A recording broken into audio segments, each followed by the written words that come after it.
ലാസ്റ്റായിട്ട് ഞാൻ ചെയ്ത ഫേഷ്യൽ ട്രിമ്മറിൻ്റെ വീഡിയോ ഒരുപാട് പേർക്ക് യൂസ്ഫുൾ ആവുകയും ചെയ്തിട്ടുണ്ട്. അതുപോലെ തന്നെ ഒരുപാട് പേര് ഡൗട്ടും ചോദിച്ചിട്ടുണ്ടായിരുന്നു. ഒരാൾ ചോദിച്ച ക്വസ്റ്റ്യൻ എന്ന് വെച്ചാൽ ഇത് ഭയങ്കര പെയിൻഫുൾ ആണോ, അല്ലെങ്കിൽ വരുന്ന ഹെയർ ഭയങ്കരമായിട്ട് റീഗ്രോത്ത് വരുമോ? ഇപ്പോൾ റേസറൊക്കെ യൂസ് ചെയ്യുന്ന ഒരാളാണെന്നുണ്ടെങ്കിൽ റേസ് ചെയ്ത് കഴിഞ്ഞാൽ നിങ്ങൾക്ക് എങ്ങനെയാണോ റീഗ്രോത്ത് വരിക ആ ഒരു രീതിക്ക് മാത്രമേ റീഗ്രോത്ത് ഇതിനും വരുള്ളൂ കേട്ടോ, അല്ലാതെ ഓവറായിട്ട് റീഗ്രോത്തും കാര്യങ്ങളും വരില്ല.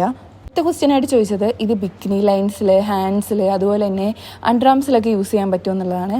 അല്ല, ഇതൊരു പെന്ന് പോലെ പോയിൻറ്റഡ് ആണ്. അതായത് കുഞ്ഞു കുഞ്ഞു ഭാഗത്തെ രോമങ്ങൾ മാത്രമേ ഇതിനെ എടുക്കാനും പിടിക്കാനും പറ്റുള്ളൂ.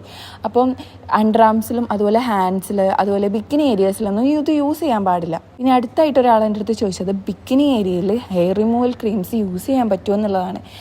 ഒരിക്കലും നിങ്ങൾ ബിക്കിനി ഏരിയാസിൽ ഹെയർ റിമൂവൽ ക്രീംസ് യൂസ് ചെയ്യരുത്. അതുപോലെ തന്നെ കണ്ടിന്യൂസ് ആയിട്ട് അവിടെ ഷേവ് ചെയ്യുകയും ചെയ്യരുത്. മാക്സിമം ട്രിം ചെയ്ത് വിടാനായിട്ട് ശ്രദ്ധിക്കുക. കണ്ടിന്യൂസ് ആയിട്ട് നമ്മൾ ഷേവ് ചെയ്യുന്ന